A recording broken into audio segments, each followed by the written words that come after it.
जिसके जीवन में कोई बहुत ज़्यादा कष्ट है, बहुत ज़्यादा भारी दिक्कत परेशानी है, तो उनके लिए भक्तु दुर्गत हारिणी, उन परेशानियों का हरण करने वाली यदि कोई शक्ति है तो मां भगवती जगदम्बा है, मां दुर्गा।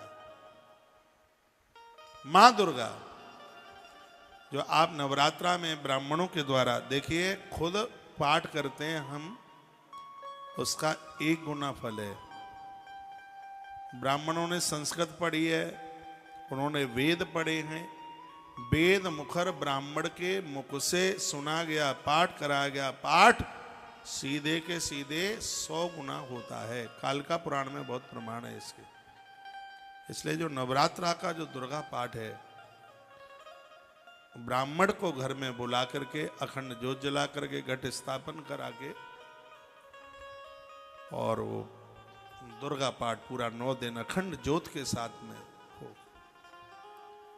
लेकिन आज कराने वालों का भी अभाव है और करने वालों का भी अभाव है। पहले बहुत होता था, ये धीमे धीमे बड़ा लुप्त हो रहा है। आप में 2, 4, 5 घर होंगे जिनके घर में शायद कोई ब्राह्मण देव आया हो, दुर्गा सप्तशती का पाठ कर रहा हो, नवाहन मंत्र का जप कर रहा हो, चौकियां बेदियां बनी हो, कलश स्थापना की गई हो, अखंड ज्योत जल रही हो, नित्य रोजाना बेटियों का पूजन, कन्याओं का पूजन हो रहा हो, बड़ा मुश्किल सा लगता है।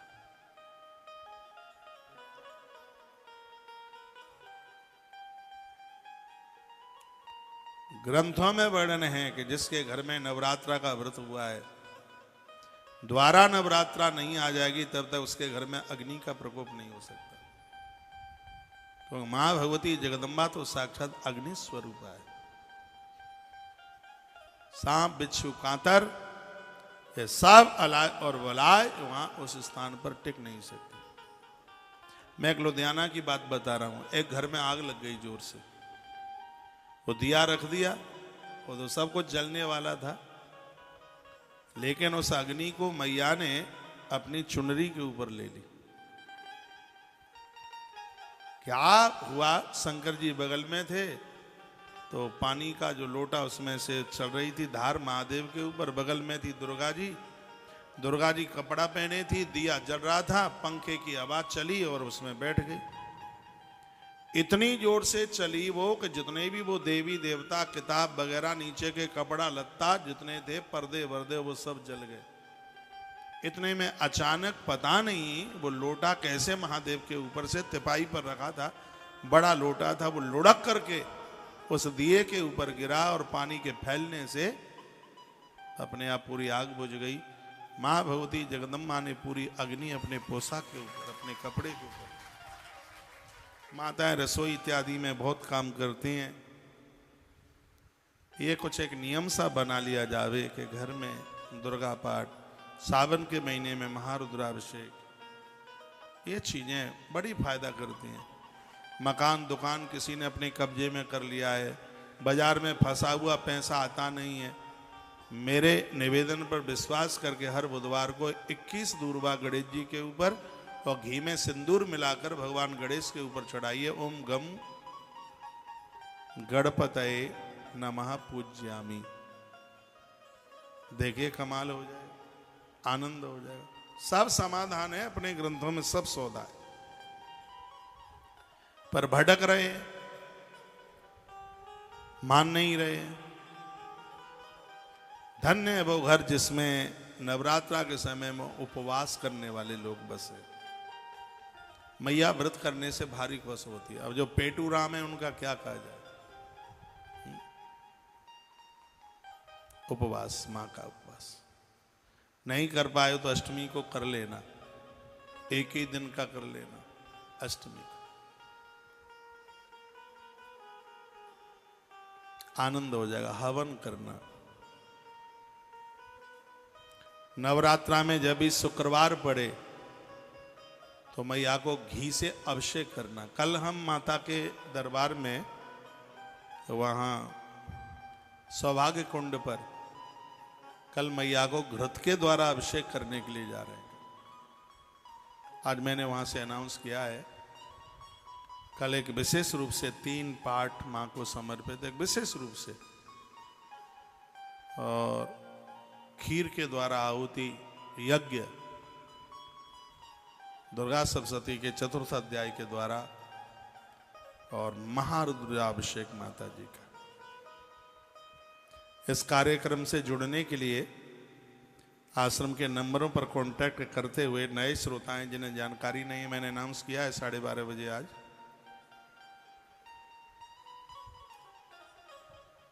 आश्रम के नंबरों पर जुड़ करके और ये सौभाग्य मौका कमा लेना। सब चीजें आपके पास होंगी। सौभाग्य कुंड आपके पास नहीं होगा, ये विद्वान ब्राह्मण आपके पास नहीं होंगे, माता कामाख्या का सानिध्य आपके पास नहीं होगा, और तुलसी तपोवन गौशाला की गौ माता का देसी घी भी आपके पास नहीं होगा। मैं कभी जजमान का घी भी कोई यूज नहीं करता। मैं वृंदावन से 3 महीने का चला हूं, इतनी व्यवस्था करके। अब वो संभव नहीं है, नहीं तो मैं तो गैया भी लेके चलूं। वो संभव नहीं हो पा रहा है, नहीं तो गैया संग ही लेके चलूं। एक गैया इतना स्वादिष्ट दूध होता है उसके, क्योंकि पूरी गैया देसी नस्ल की है। हमारे यहाँ कॉन्करेज नस्ल की, जोधपुर के ऊपर की है, बाड़मेर साइड की। भैंस का दूध क्या गाढ़ा होगा उसके सामने। गिर गाय जिसमें सोना पाया जाता है, साईवाल जिसका दूध भगवान कृष्ण पीते थे। हम वृंदावन से गौशाला से जो घृत लेकर घी लेके आए हैं, उसी घी के द्वारा कल माता रानी का अभिषेक सौभाग्य कुंड पर होगा। तो इससे ना चूक जाना। आश्रम के नंबर पर कांटेक्ट कर लेना। ये पूरी तस्वीरें सब आज की ही आप देख रहे हैं। पुराना दिखाने में आनंद आता नहीं है, सब आज का ही है। वृंदावन में बहुत बड़ा यज्ञ चल रहा है, कन्या पूजन चल रहा है, भोजन चल रहा है, आनंद हो रहा है। देश बहुत बड़ा है, लेकिन मां ने ये कृपा कर दी है।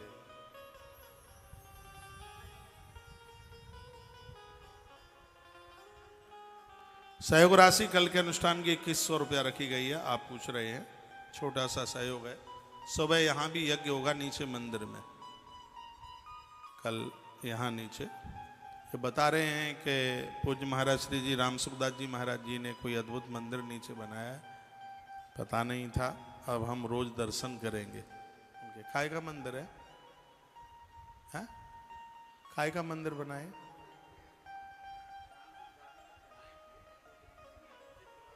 मंदिर कौन से देवता का है? महाराज जी का ही मंदिर है, हाँ? अच्छा अच्छा अच्छा।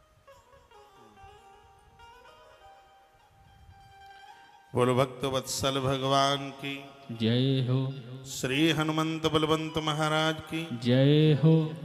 आज के आनंद की जय हो। आप पूछ रहे हैं धर्म यात्रा बंद हो गई है क्या? नहीं, बंद नहीं हुई है, धर्म यात्रा चालू है।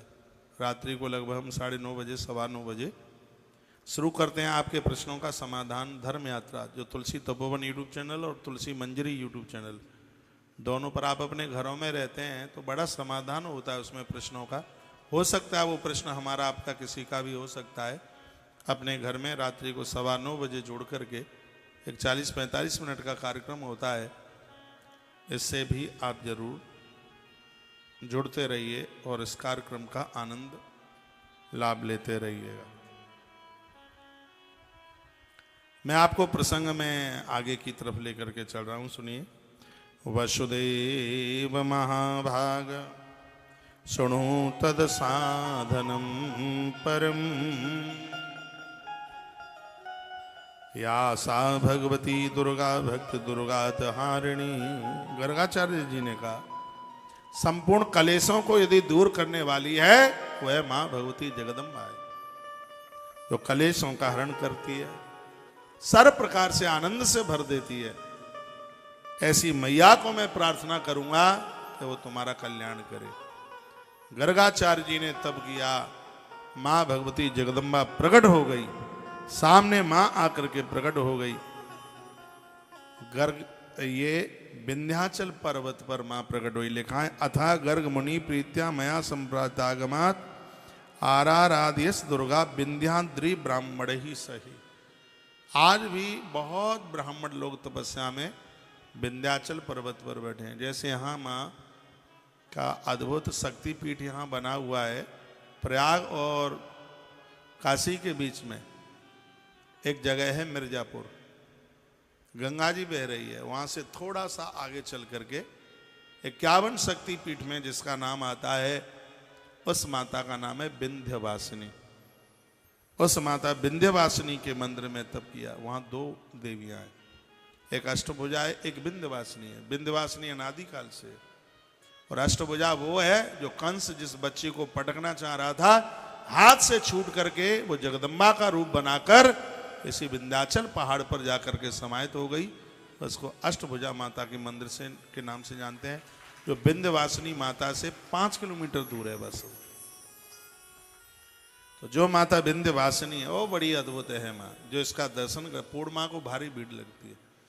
ऐसा बताते हैं जो विंध्यवासिनी माता का दर्शन कर ले, अन्नपूर्णा का कनस्तर खाली हो सकता है, लेकिन उस भक्त के घर में रोटियों की कभी कमी नहीं आ सकती। ऐसी माता विंध्यवासिनी, भले ही आप यहाँ रहते हैं, कभी आप विंध्यवासिनी जाइए। और आने वाले टाइम में हमें भी माता जी को कथा सुनाने का सौभाग्य प्राप्त होगा, क्योंकि भारत में जितनी भी शक्तिपीठ हैं, सब जगह हमें माँ को, माँ का महात्म्य सुनाना है, माँ की कथा सुनानी। तो आगे वहां भी नंबर लगेगा।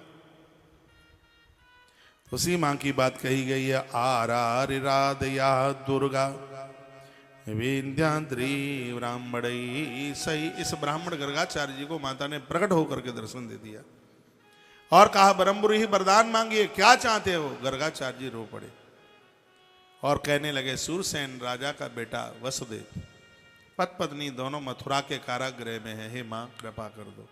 उनके 6 पुत्र मारे गए हैं, क्या उनके वंश का दिया संग ही बुझ जाएगा। हे मां आप कुछ कृपा नहीं करेंगी।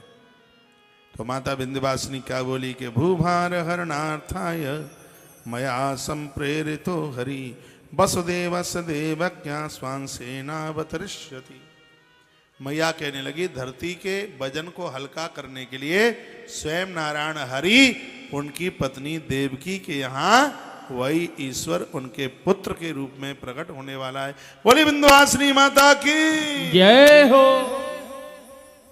मां विंध्यवासिनी बोली, क्या कहने लगी, भूभार हरणार्थाय मया संप्रेरितो हरि वसुदेव सदेव क्या स्वांसेनावतरिष्यति। मैया ने कहा, वसुदेव जी की गृहिणी है जिसका नाम देवकी है, देवकी के गर्भ से स्वयं नारायण हरि उनके पुत्र के रूप में आएंगे। कंस भीत्या तमादाया बालमान कदुंदुभि प्रापश्यत सदस्तु गोकुले नंद विस्मनि। और वही बालक वसुदेव जी के हाथों से गोकुल भेजा जाएगा। गोकुल में जो पूर्व के 8 वसुओं में से जो द्रोण नाम के वसु हैं, जो आज नंद बन करके जी रहे हैं, और उनकी पत्नी जो धरा है पूर्व की, वो आज उनकी पत्नी यशोदा बन करके आई है। वसु और धरा दोनों ही नंद और यशोदा के रूप में हैं, और भगवान ने पूर्व काल में उनको वरदान दिया है। तो यही वसुदेव के पुत्र भगवान जो बेटा बने हैं, और वही यशोदा तनयाम नीत्वा स्वगृहे कंस संभुजे दासस्ताम हंतो कंसाक्षे प्रत्यक्षित। तो उन्हें भेज दिया जाएगा वहां नंदराय के यहाँ पर। वरदानम महादेव्या गर्गाचार्य मुखादम श्रुता सवार्या संप्रीता परामुद मथागमन। मैया ने कहा कि हे गर्ग जी, तुम्हारे लिए भी हमारा वरदान है, तो मैं ईश्वर का नाम संस्कार करने का सौभाग्य प्राप्त होगा। इसलिए तो परमात्मा का नाम संस्कार गर्गाचार्य जी ने किया था। और यह कह करके माता प्रकट अंतर ध्यान हो गई। श्री गर्गाचार्य जी सीधे मथुरा जी की तरफ आए, और वही नंद बाबा के जो परम मित्र हैं श्री वसुदेव जी महाराज, उनके पास पहुंच गए। वसुदेव जी ने देखा, वसुदेव बचा श्रुत्वा नारद प्रीतमानसा। नारद जी को कहने लगे वसुदेव जी कि वो मेरे पास में आए और उन्होंने मुझे कहा कि तुम्हारा काम बन गया। मां भगवती जगदम्बा ने साक्षात मुझे दर्शन देके कहा कि स्वयं ईश्वर तुम्हारे बेटा बन करके आ रहे हैं। हे गुरुजी, देवर्षि जी, और वही बात आज आपने मुझे बोली है। अब मुझे बिल्कुल आभास हो गया है, मुझे ऐसा लग रहा है कि मेरा पुत्र जीवित है और जल्दी से जल्दी मेरा पुत्र आवेगा। नव में ही कथा पूर्तौ पुस्तकम वाचकम तथा। 9 दिन की कथा देवर्षि नारद जी ने वसुदेव जी महाराज और माता देवकी को सुनाई। यही जो देवी भागवत आप सुन रहे हैं, इसके आचार्य बने नारद जी। कथा विघ्न विघातार्थम ध्वजाजे पूर्णवाक्षरम। इसके कुछ नियम भी दिए कथा के। कथा में किसी भी प्रकार का विघ्न ना आवे, इसलिए नवाक्षर मंत्रों में ह्रीं क्लीं चामुंडाय विच्चे, इस मंत्र का जप होना चाहिए। कथा वही फलीभूत तब होती है जब आने जाने वाले लोगों के लिए भोजन की व्यवस्था, आवास की व्यवस्था, लोगों को कथा सुनने में किसी भी प्रकार की दिक्कत ना हो। ऐसी जो कथा है वो 1000 कन्याओं का कन्यादान करने का सौभाग्य प्रदान कर देती है। धरती पर मंगल कार्य बहुत हैं, लेकिन जो भगवान की जो कथा है, कथा का आयोजक बन जाना, कथा कराना, ये धरती का सर्वोच्च उत्तम कार्य है। परीक्षित राजा का उद्धार इस कथा के द्वारा ही हो गया। स्वयं प्रभु श्री राम जी ने श्रोता बन करके, जजमान बन करके, मैं खोलिए,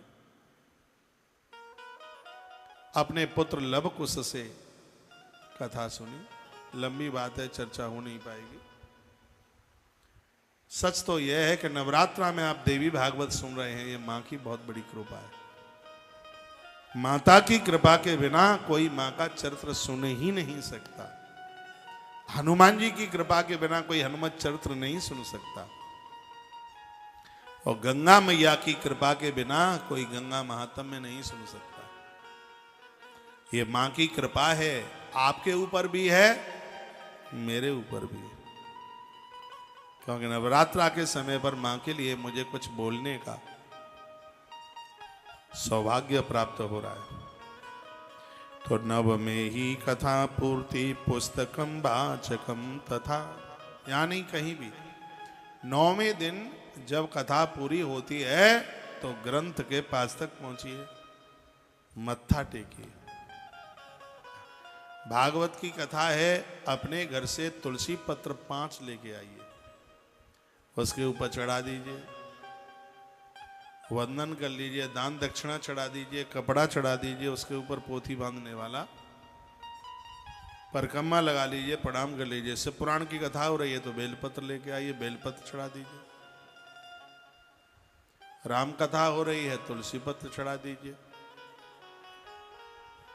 गणेश पुराण की कथा हो रही है, दूर्वा चढ़ा दीजिए। और श्रीमद् देवी भागवत की कथा हो रही है तो गुड़ैल का फूल चढ़ा दीजिए उसको। पुस्तक को पूजन कर लें, वंदन कर लें। आप देखते हैं कथा आरंभ होने से पहले जजमान के द्वारा ग्रंथ का पूजन कराया जाता है। ये विधान है, इसमें लिखा है, वर्णन किया गया है कि पुस्तकम वाचकम तथा, वक्ता और ग्रंथ का जो पूजन है, प्रसन्न पूजयामास, यह पूजन जजमान को, आयोजक को प्रसन्नता देता है, आनंद देता है, मन को गदगद कर देता है, उसे संभ्रांतता, उसको ऊंचाई देता है। ग्रंथ की पूजा अविद्या का नाश कर देती है, अज्ञान का हरण कर लेती है। इसलिए ग्रंथ के पूजन की परिपाटी आज तक है। तो देवर्षि नारद जी कहते हैं कि ग्रंथ का पूजन पूरी विधि बताई, कथा विघ्न विघातार्थ, कथा में विघ्न ना आवे। गणेश जी का पूजन, षोडश मात्र का, नवग्रह देवता, ये पूजन, यहां ये सब कुछ हो रहा है। नवाहन मंत्र का, ये ब्राह्मण बच्चे नवाहन मंत्रों में ह्रीं क्लीं चामुंडाय विच्चे, इस मंत्र का जप कर रहे हैं। दुर्गा पाठ हो रहे हैं, 250 पाठ से ज्यादा हो रहे हैं डेली, 250 पाठ से ज्यादा हो रहे हैं। बड़ी कृपा हो रही है माँ की। प्रसन्न पूजयामास वसुदेव महामना। ग्रंथ का पूजन करते ही श्री वसुदेव जी महाराज को बड़ा आनंद हुआ, शुभ संकेत नजर होने लगे। पहले दिन की कथा पूरी हो गई, दूसरे दिन की कथा पूरी हुई, तीसरा दिन, चौथा, 5, 6, 7 और 8वां दिन माता देवकी का बायां अंग फड़कने लगा और वसुदेव जी महाराज का दाहिना अंग फड़कने लगा। ऐसा बताते हैं कि पुरुषों का दाहिना अंग फड़के तो शुभ है और माताओं का बामांग बायां अंग फड़के तो शुभ। मिलेगा क्या ये मुझे नहीं पता, लेकिन खोएगा कुछ भी नहीं ये जरूर पता है, बिगड़ेगा कुछ भी नहीं ये पता है।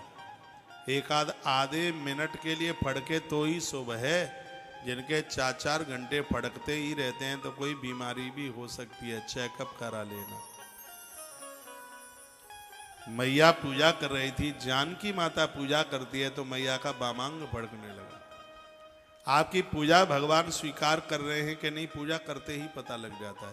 पूजा में आलस ना आवे, प्रमाद ना आवे, जप में नींद ना आवे तो समझ लो कि वह देवी देवता आपके जप को, आपकी पूजा को स्वीकार कर रहे हैं।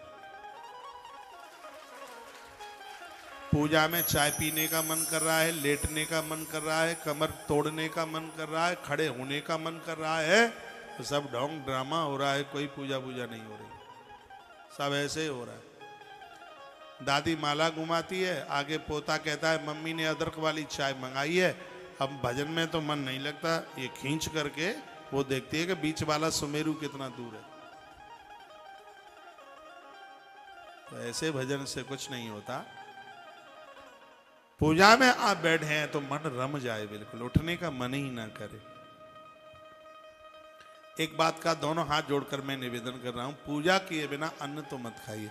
पानी पी लीजिए, चाय पी लीजिए, दूध पी लीजिए, लेकिन अन्न मत खाइए। अन्न में 48 दोष है। अन्न खाकर के व्यक्ति पूजा के लायक नहीं रहता। अन्न में प्रमाद है, अन्न में आलस्य, 48 दोष है, प्रमाद है उसमें। इसलिए तो उपवास की बात कही जाती है। बहुत लोग बिस्किट नमकीन चाय वाय पी पिवा के, चाय के संग नमकीन लेते हैं, बिस्किट लेते हैं और खा पी करके पेट भर के फिर बैठते हैं गोपाल जी को निलाने के लिए। ऐसी पूजा पूजा कुछ भी नहीं लगती। यज्ञ खाली पेट किया जावे, अनंत गुना फल हो जाता है। भगवान का सुबह का जो पूजन है खाली पेट किया जाए, उसकी तो महिमा ही बहुत अलग है, अद्भुत महिमा। तो खा पी करके पूजा नहीं। पूजा में हाँ दूध ले लें, चाय ले लें, ज्यादा और दिक्कत है तो फल ले लें कुछ, लेकिन आलू के 4 पराठे खा करके फिर पूजा में बैठेंगे तो फिर तो गड़बड़ है ना, फिर ठीक नहीं है।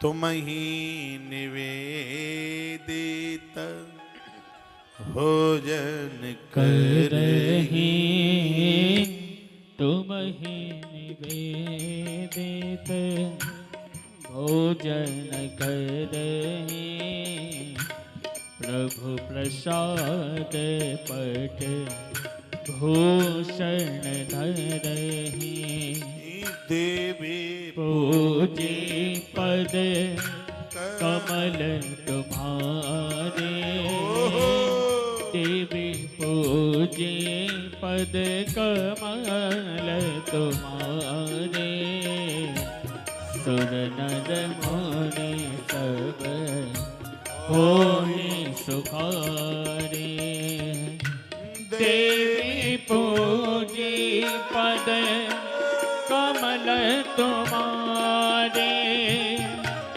सुर नर मुनि सब होहि सुखारे, देवी पूजी पद कमल तुम्हारे, सुर नर मुनि सब सुखारे। भगवान को पूजने से, देवताओं की पूजा करने से, चाहे आप महात्मा हैं, चाहे आप देवता हैं, चाहे आप साधारण से इंसान हैं, सबको सुख मिलता है। और ये प्रसन्नता के लिए ही घर में मंदिर बनाकर देवों का पूजन होता है,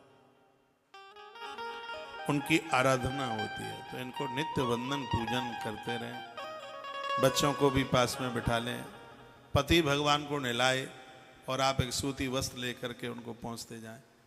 अग्नि पुराण में लिखा है कि कपड़े में, सूती कपड़े में जितने धागे हैं, साफ करते समय जितने धागे भगवान को छू लिए, उतने वर्षों तक यह जीवात्मा ईश्वर के चरणों में आनंद प्राप्त करता है। तो कॉटन का जो सूती वस्त्र है उससे साफ, उसमें वर्णन है कि गीले हुए भगवान के ऊपर रोली चंदन न लगाएं, नहीं तो भगवान गीले होते हैं और वो टपक करके नाक को पूरा मड़ करके नीचे तक टपकती है। आप 4 घंटा पूजा में देते हैं, ये बात नहीं है, आप 20 मिनट दीजिए, लेकिन उसमें हर्ष के साथ, उल्लास के साथ, बहुत प्रेमता के साथ। यह लगे हम भगवान के मंदिर में बैठे हैं। आपके बेडरूम में और भगवान के मंदिर में विचारों में, दोनों में बहुत अंतर है।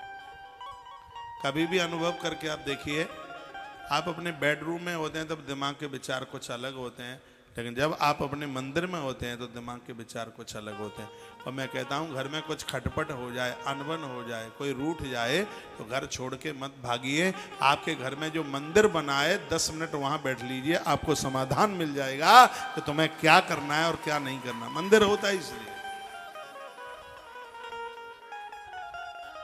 ईश्वर मन के अंदर बैठ जाए, उसी का नाम तो मंदिर है।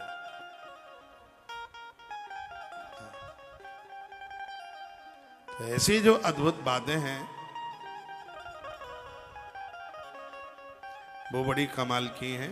1-2 सूचनाएं वो ये है कि रात्रि को 9:15 बजे तुलसी मंजरी यूट्यूब चैनल और तुलसी तपोवन यूट्यूब चैनल पर धर्म यात्रा, अपनी रात्रि को धर्म यात्रा से अपने दिन को पूरा कीजिए। इतनी बढ़िया नींद आएगी, आज ही टीवी पर देख करके सोना, आराम से सो जाओगे बिना टेंशन के, क्योंकि उसमें बातें इतनी सुंदर सुंदर, इतनी बढ़िया बढ़िया बातें होती हैं। कल कथा में, कल या परसों में हम उत्सवों में पहुंच जाएंगे, माँ भगवती जगदम्बा के प्राकट्य की कथा आप सुनेंगे। और ऐसे तमाम ऐसे प्रसंग हैं जिसमें ये वर्णन किया गया। कल या परसों कथा आ जाएगी कि नवरात्रा में कितनी कन्याओं को जिमाएं, कितने वर्ष की कन्या को जिमाएं, बेटियों को जिमाने से क्या होता है, क्या अकेले ब्राह्मणों की ही बेटी पूजने के लायक है या और वर्ण की बेटी भी बिठा सकते हैं उसको जिमाने के लिए, पूजने के लिए। ऐसी तमाम बातों का वर्णन किया है। माता अन्नपूर्णा काशी में कैसे प्रकट हुई है, जिसकी महिमा कितनी अद्भुत है। जो विश्वनाथ का दर्शन करने को जाता है, अन्नपूर्णा माँ का दर्शन नहीं किया तो उसकी काशी की यात्रा अधूरी रह जाती है। ऐसे तमाम प्रसंग इस श्रीमद् देवी भागवत में हैं, उसे आप जरूर सुनिएगा, बहुत आनंद होगा। घर पर तो टीवी पर आप कथा सुनते ही हैं, लेकिन कल आपको 4 बजे टीवी पर कथा नहीं मिलेगी, हाँ पांडाल में ही मिलेगी, टेलीविजन पर नहीं होगी। कल सत्संग टीवी पर 1 बजे तक कार्यक्रम चलेगा और उस समय तो हम माँ को वहाँ अभिषेक वगैरह कर रहे होंगे। कल के कार्यक्रम से स्थानीय लोग, बाहर के लोग जुड़े, शायद मेरे साथ आपका कुछ परिचय ना हो, आपको जानकारी ना हो। कुछ लोग यहाँ ऐसे भी होंगे जो कि जिन्होंने टेलीविज़न पर कथा नहीं सुनी होगी। वो तो बगल वाली पड़ोसन की दीदी आई तो उसने कहा था कि वृंदावन से कौशिक महाराज आए हैं, उनकी देवी भागवत हो रही है, हम वहाँ जा रहे हैं। तो बगल वाली सहेली ने भी कहा हम भी जा रहे हैं, तो हमें भी लेके चलिए। जो हमें बिल्कुल नहीं जानते, जानकारी भी उन्हें बिल्कुल है नहीं, तो हमारे कार्यों के बारे में उनको कहाँ जानकारी होगी। तुलसीवना आश्रम ने 28 महीने में 14 ट्रक, बड़े बड़े ट्रक भर के राशन कोरोना काल में बांटा। ट्रक भर करके साड़ियाँ, बिस्तर, कपड़े, जूते, चप्पल और जो भी आवश्यक सामग्रियां हैं, ये सब आश्रम ने किया है। इस बच्चे को बैठाइए, बहुत देर हो गई, इसको बैठा लो कोई बात।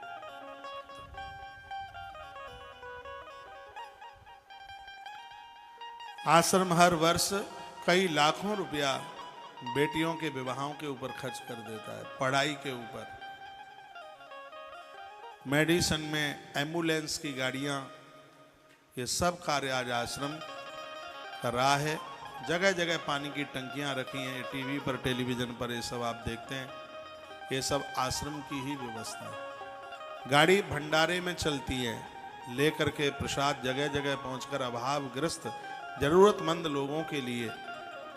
आज तुलसी वन आश्रम की रसोई बहुत बाहर निकल चुकी है।